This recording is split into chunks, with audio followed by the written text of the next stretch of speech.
forcément qu'il y aura des priorités, mais ça ne veut pas dire que la dernière des priorités sera une priorité aussi. Vous comprenez ce que je veux dire? Je vous entends parler, je vous entends écrire. C'est intéressant d'avoir plusieurs arcs à son flèche, donc c'est bien. Jusqu'à minuit, c'est l'after-foot. Jean-Louis Tour. Avec Daniel Riolo, avec Pierre Ducrot, on est à la recherche de l'auteur de cette citation. La flèche avec l'arc. Il faut avoir plusieurs arcs à son flèche. Henri Cévet. Ah bon? Possible. Henri Cévet, on me le confirme. Ah Voilà, ok. bravo. C'est beau. Quelle culture dans l'after. Henri Cévet, magnifique. L'after du lundi, après 23h, place au drôle de dame avec, en Angleterre, Philippe Auclair. Salut Philippe. Salut Jean-Louis, salut à tous et à toutes. Avec David Lorto en Allemagne. Salut David. Hello Freunde, salut à tous. Simone Rovera pour l'Italie. Salut Simone. Ciao, buonasera, bonsoir. Et Fred Hermel pour l'Espagne. Salut Fred. Hola chicos. Alors je précise qu'on est en début de semaine internationale, ce qui veut dire pas de match jusqu'à vendredi, jusqu'au match de l'équipe de France, ce qui veut dire after de 2 heures. Vous pourrez lancer un sondage d'ailleurs. Quels sont vos afters préférés? Les afters de 2 heures sans match, qui sont très intéressants, ou les afters après gros match? Non mais c'est vrai. Ouais, Mais avec ou non présence des drôles de dames? Alors, les drôles de dames seront là tout au long de la semaine, dans ces afters de 2 Elles heures. se sont étalées? Elles sont étalées. Ah, elles prennent leurs aises? Oui, moi je serai avec vous demain. Voilà. Simonet sera là Ouais, mercredi. Voilà. Je vois Et que les choses ont vendredi, été bien bien sûr. faites. Fred, ce sera jeudi. Parce que jeudi c'est Ravioli. Voilà, très bien. David sera là vendredi. Enfin voilà, vous vous êtes étalés tout au long de la semaine. Oui, parce que pour beaucoup, leur équipe est déjà qualifiée, mais ils ont leur dépendance. Bien sûr. Il faut qu'ils nous parlent de leur dépendance. Ouais. Bien sûr. Encore j'ai pas que de David dépendance, Lorto, il n'a pas de dépendance en course. il en a plus. L'Autriche, non? L'Autriche est en barrage? On n'a Non, plus non. depuis quelques Bah années. non, oui. bah donc t'as même plus de dépendance, t'as rien en barrage. C'est plus à toi, c'est fini. Cameroun éventuellement. Pologne s'est qualifié. Mais il a raison, Bien sûr qu'il a raison. Bah, Cameroun, dans ce Allemagne. cas, Strasbourg qui joue le maintien. Oui. Oui, Ouais, mais non, là non. Mais je laisse à Gilbert à Strasbourg.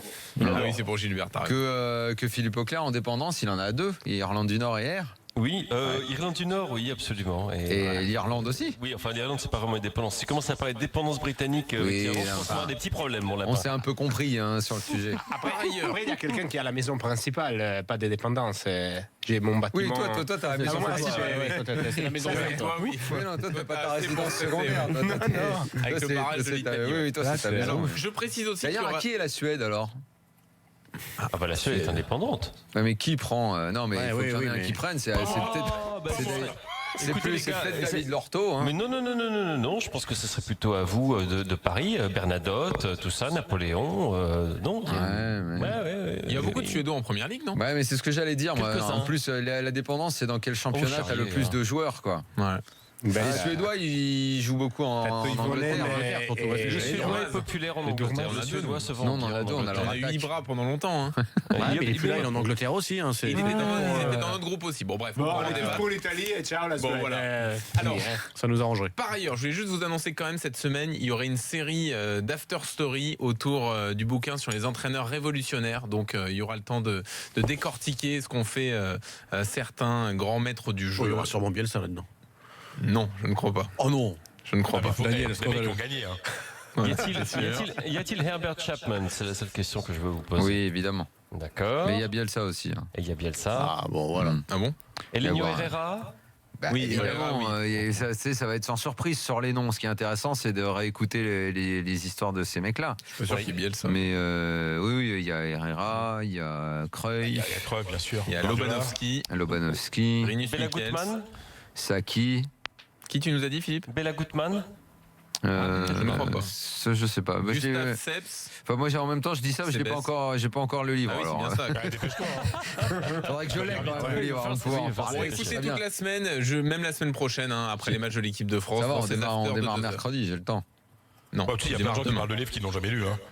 Tu démarres demain, Daniel, avec y a Gustave même- Seps. Il y a même C'est Fred. La Hongrie. Ouais. Des Demain, gens qui on parlent de démarre. livres Oui. qu'ils ont écrits mais qu'ils n'ont jamais écrits. Faut que Oh, merde, précise, je pensais que j'avais encore 24 heures. Enfin, en même temps, c'est des choses que je sais précise- tellement. Je précise, Daniel, que des mails sont envoyés avec les programmes des émissions. hein. Donc, n'hésite pas à ouvrir ta Non, mais messagerie on a le quand droit tu de as se 2 mélanger secondes. sur un jour de la semaine. Hein, Bien sûr, y a pas de savoir, problème. mardi, mercredi, c'est bon. N'hésite pas. On peut aussi se tromper Écoute, d'un tu as jour. tous les hein. droits, Daniel. Il n'y a Oui. pas de problème. Ouais, qu'est-ce que t'es fiscal? T'es suisse ou quoi, toi? Fiscal. Oui, Philippe. Jean-Louis, au sujet des livres que les gens n'ont pas lus, j'ai une anecdote qui est absolument authentique. Naomi Campbell, la supermodèle que vous connaissez, Oui. qui n'avait pas écrit un livre qui portait son nom sur la couverture, qui s'appelle Black Swan, et qui était interviewée par une journaliste qui ne l'avait pas lu. C'est une des scènes les plus surréalistes que j'ai vues. Ça va être très bon, ça. Mais c'est en vidéo, enfin, ça peut se trouver sur Je Internet. pense que tu vas pouvoir trouver, je t'enverrai ça. Ok, bon, très bien. Et, Nous, on verra ça. Autre On le veut anecdote, aussi, autre anecdote absolument. de ce genre-là bien connue, discussion en marge d'un plateau télé entre Amanda Lear et Claudia Schiffer. Amanda Lear, qui contrairement à ce que pourraient penser certains, était une femme très cultivée. Elle avait écrit un livre. Et, Vous avez les grosses têtes, quoi.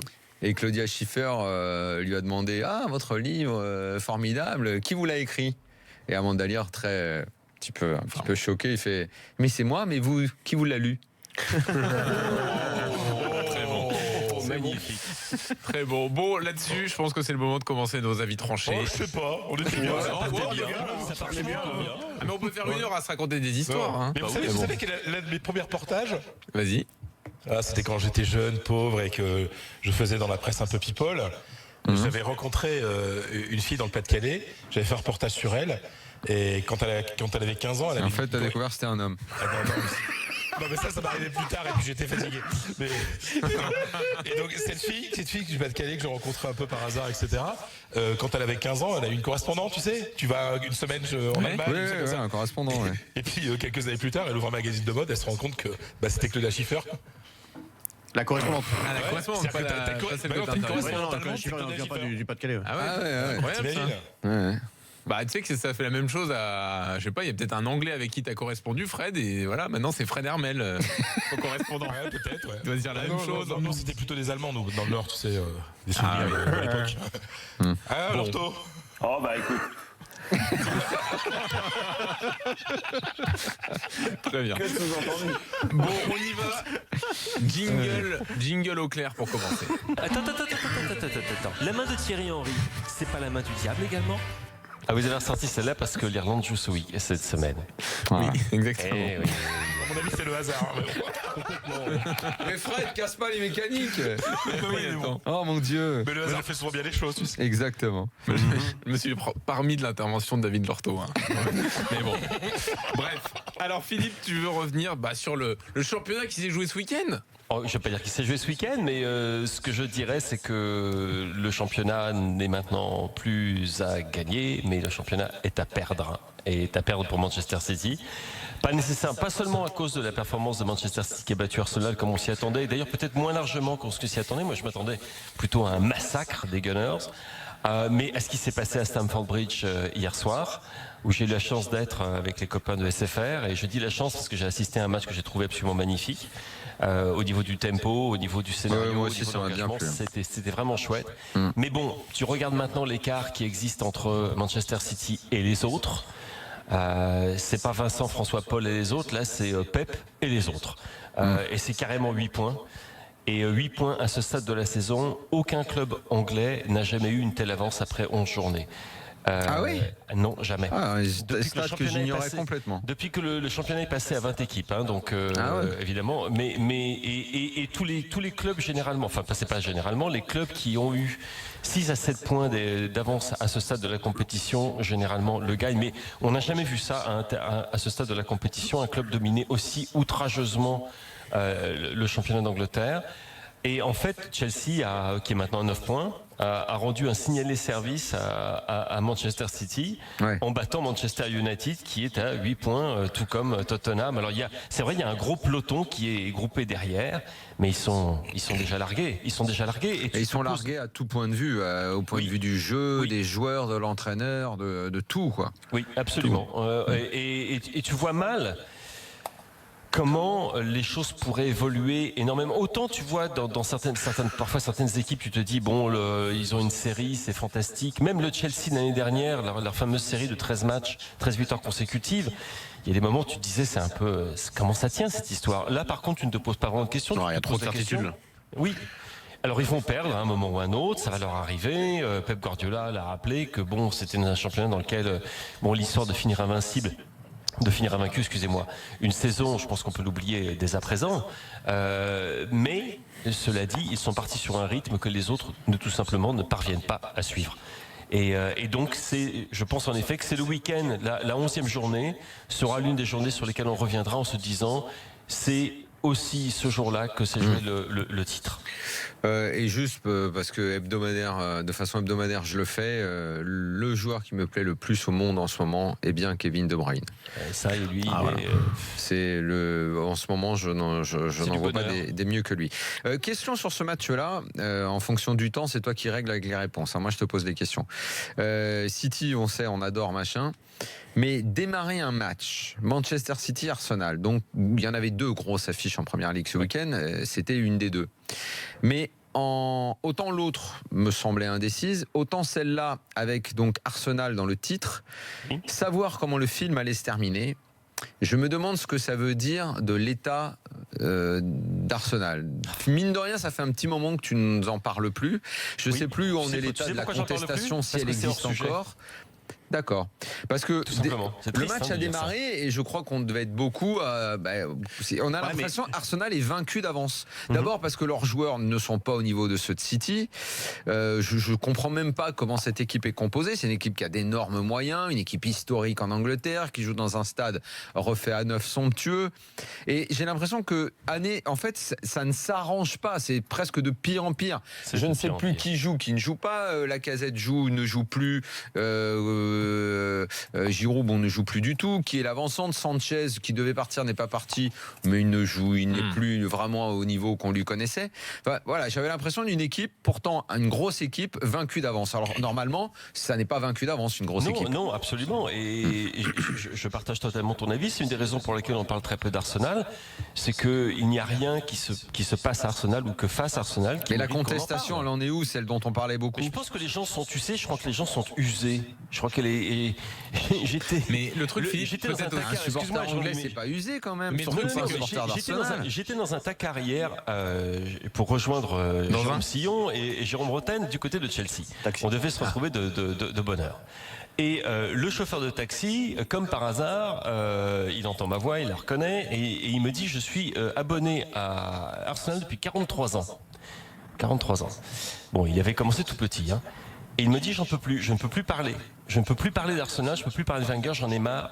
Et ce qui me déplaît le plus, c'est le fait que c'est quelqu'un que j'ai aimé comme j'ai jamais aimé un autre entraîneur. C'est genre la femme que tu as adorée qui t'a trompé, quoi. Mais attendez, je vais tenter une explication. Mais les gens sont fatigués. Oui, mais peut-être aussi que cet effectif ne suscite pas d'autres intérêts. Oui, mais l'effectif, c'est-à-dire que tu sais que c'est moyen, il l'a construit, tu peux pas t'énerver en disant non, mais l'effectif performe, on devrait faire mieux, etc. C'est l'équipe moyenne, elle est à sa place. Mais Jean-Louis, l'effectif, c'est lui qui construit tout depuis des années. De la politique sportive du club managérial, c'est lui. Il est responsable de tout depuis très longtemps aujourd'hui. Il est même tellement omnipotent que je crois que c'est ça le fond du problème aujourd'hui, Arsenal. Tu regardes Özil, combien a-t-il coûté? Alexis Sanchez a coûté beaucoup d'argent. Lacazette est arrivé, il n'a pas coûté des peanuts, comme disent nos amis québécois.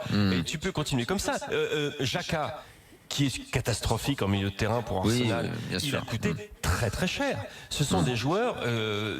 Nacho Monreal, Fred, il est titulaire en équipe d'Espagne et il joue très bien en équipe d'Espagne d'ailleurs. Laurent Koscielny, c'est pas une chèvre, désolé. Peter Cech n'est plus le gardien qu'il était. On peut faire comme ça toute l'équipe, mais c'est pas une équipe qui aujourd'hui tient son rang, et surtout c'est une équipe qui aujourd'hui ne donne plus de raison d'espérer assez. Oui, c'est ça. Le problème, c'est qu'on a l'impression qu'elle ne vit plus presque, quoi. Elle est un peu rentrer dans le rang, une équipe qui dame malheureusement. Il y a encore 4-5 mois, elle gagne une superbe finale de Cup contre Chelsea, et tu te dis ça peut servir de tremplin, et se passe derrière l'été qu'on a vécu, avec le non-départ de 2 joueurs qui sont en fin de contrat, la vente d'Alexis Oxlade-Chamberlain, le cirque autour de Thomas Lemar et de Alexis Sanchez à la fin du mercato, c'est catastrophique.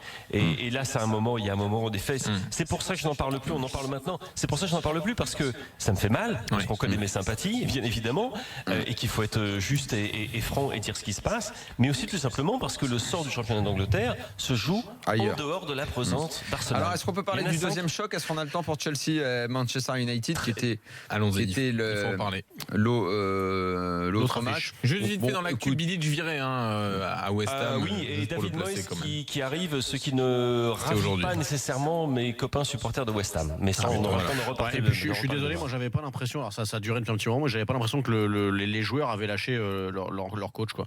Et même encore dans la défaite contre Liverpool. Non, mais ils sont parmi du départ de Payet. Il y a des erreurs individuelles qui coûtent très très cher aux Hammers cette saison. C'est un club, Pierre, qui est pour moi en pleine déliquescence au niveau de la direction depuis un bon bout de temps. Bilic est responsable, mais n'est pas le seul responsable. Alors voilà, je veux juste qu'on le mentionne, mais allons-y sur Chelsea-Manchester United. Manchester United, une fois de plus, c'est un gros match. Bon, il n'y a rien dans le jeu, c'est minable. Mourinho, c'est terrible de faire jouer une équipe de cette façon. Et en plus, comme il ne gagne même plus ces matchs-là, bon, bah, voilà, c'est encore pire parce que quand il est gagné en étant moche, bon, il pouvait encore nous dire de se taire, même si on se taisait pas, mais il pouvait. Là, il le perd, il est dominé, bousculé par une équipe de Chelsea qui est pas géniale, mais qui est supérieure et qui gagne. Mais il y a une question sur Chelsea, c'est pas que je lui en veux à lui, c'est que au milieu de terrain, N'Golo Kanté est extraordinaire, ça on le sait tous. Fabuleux, oui. Mais je ne comprends pas le rôle qui est donné à Bakayoko. Le voir si haut sur le terrain en une sorte de 10, de meneur de jeu, il s'est retrouvé dans des phases offensives à ne jamais réussir parce que c'est pas son rôle et il sait pas le faire, à finir des actions. Je comprends pas. Soit il le joue et soit il joue bas pour récupérer des ballons puis après il les donne à qui sait quoi en faire. Mais lui, qu'il se retrouve à jouer milieu offensif, je comprends pas. Philippe. Et N'Golo Kanté et lui à côté, je vois pas l'association en fait. Alors les deux à côté, je suis d'accord avec toi, je vois pas l'association. Par contre là, c'était dans un schéma en 3-5-2 avec Morata qui a été formidable au passage hier soir. Ouais.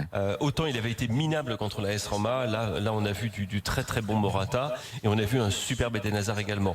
Comme par hasard, excusez du très mauvais jeu de mots qui n'en est pas un, c'est parce que N'Golo est là. Mais quand N'Golo est là, Bakayoko et Fabregas se placent plus en avant. Donc Fabregas est plus haut, n'a pas à courir, ce qu'il ne sait pas faire de toute façon. C'est un triangle inversé en fait avec Kanté en point de base. Absolument. Et Bakayoko, son rôle en l'occurrence, et je partage ce que tu dis au niveau notamment de la finition, puisque Bakayoko a quand même 3 occasions assez nettes dans les 15 premières minutes. Mais il ne sait pas faire. Mais le but de l'opération, c'est tout simplement d'avoir le chien qui renverse les quilles et qui déboule du milieu de terrain et qui va aspirer la défense pour laisser les espaces à Morata et à Eden Hazard. Je ne te dis pas, Daniel, que Bakayoko soit exactement le joueur que Antonio Conte avait en tête pour remplir ce rôle qui est celui du troisième attaquant qui surgit comme on l'attend le moins. Et je pense que Simone pourrait nous parler. Je crois que c'est quelque chose qu'il faisait également à la Juve. C'est d'avoir cet élément de surprise. Simone, tu voulais ajouter un mot d'ailleurs. Déséquilibre, pour créer le déséquilibre. Mais Bakayoko l'a fait. Et je te trouve un peu sévère, Daniel, parce que dans la finition, il était mauvais, mais par contre, dans le don de soi, dans la solidarité, dans ça bien sûr, mais je me dis que s'il y avait eu un mec plus technique à sa place, Chelsea gagnait plus largement. Les joueurs qu'Antonio Conte voulait, c'était Raja Nainggolan, et tu mets Raja Nainggolan à la place de Bakayoko dans ce rôle, c'est une autre chose. Non, la chose que je voulais dire, on a parlé beaucoup en Italie sur Sky Sport, qui est la chaîne qui diffuse la Premier League. Il y avait Gianfranco Zola aussi qui était au commentaire du match sur la décision très forte d'Antonio Conte. Et on a parlé un peu des soucis de vestiaire. Et voilà, David Luiz. Ah oui, l'affaire David Luiz. Donc, comment a été vécu en Angleterre, en sachant que Antonio Conte, à un certain moment, ne regarde pas en face personne, il doit prendre cette décision, il le fait. Et quand on disait la semaine dernière, il y a probablement quelqu'un qui n'aime pas trop la gestion des Conte, et par hasard, David Luiz. Alors écoute, je crois que Philippe a déconnecté, mais on va lui poser. Je suis de retour. Il est là. Bon, Simone est interrogé sur David Luiz, sur sa mise à l'écart. Une mise à l'écart qui, à mon avis, n'est pas temporaire. Ah non, c'est sûr. Ça, je peux te le dire, en Italie, on est sûr que c'est pas temporaire. Ils sont engueulés, enfin, on a des infos un peu. Il y a eu des performances en dessous de la moyenne de David Luiz, particulièrement celle quand il était en milieu de terrain lors du premier match contre la Roma. Il marque, mais il fait un match épouvantable. Et ensuite également sa réaction lorsqu'il est sorti du terrain et qu'il a montré très publiquement sa déception de ne pas jouer les 90 minutes. Je pense que Conte a apprécié très modérément. Et également le fait que Conte visiblement ne pense pas que David Luiz remplisse son rôle de cadre et qu'il y a visiblement eu aussi des mots qui ont été échangés. J'ai eu confirmation par Thibaut Courtois après le match hier qu'il y avait bien eu la fameuse réunion du jeudi, le lendemain de la défaite contre la Roma. Le lendemain ou sur le lendemain. Enfin bref, quand ils sont revenus au centre d'entraînement, il y a eu une grande discussion dans laquelle on a tout mis carte sur table.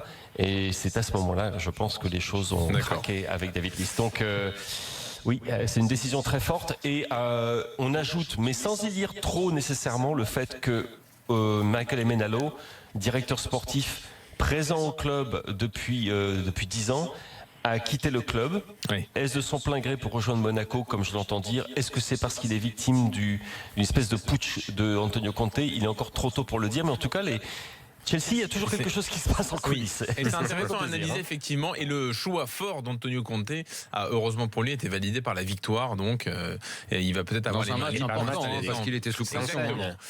Dans un instant, l'Allemagne avec David Lorto qui va nous parler d'Arjen Robben et de son poids au Bayern et dans l'histoire du Bayern. A tout de suite dans l'After.